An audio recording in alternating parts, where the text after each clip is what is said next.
संख्या दिल्यावर मसावी आणि लसावी काढायचा हे आपण आधी शिकलेलो आहोत। आणि त्याच्यामध्ये हे देखील शिकलो की ज्या दिलेल्या दोन संख्यांचा गुणाकार हा त्यांच्या लसावी आणि मसावीच्या गुणाकारा एवढा असतो।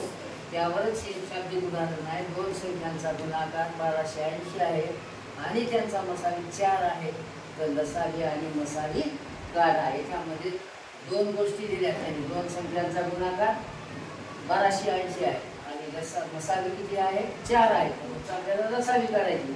मग आपण आधी पाहिलेले म्हणजे सूत्रामध्ये पाहिले, आपण काय पाहिले, मसावी गुणिले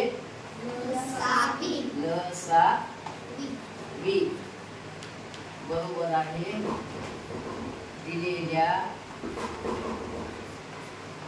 दोन संख्यांचा गुणाकार।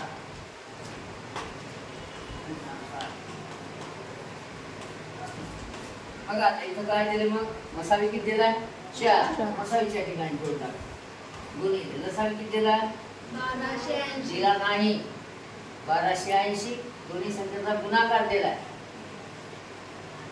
लसावी आपल्याला काढायचा आहे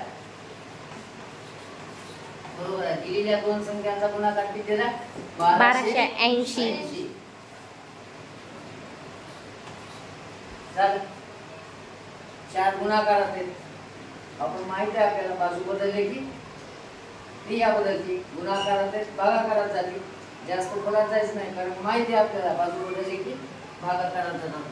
लसावी बरोबर आहे 1280 भागिले 4, 4 नो भाग जाएगा 3, 4 एकम 4, 4 त्रिकम 12, आता 2 ला जाएगा 18 द्यायचा आहे, 4 दोन्ही 8, 4 शून्य शून्य, किती आला 320, म्हणजे लसावी किती आला 320, मसावी 4 लसावी 320, त्या दोन्हीचा गुणाकार करून बघा, लसावी मसावीचा 1280 येईल।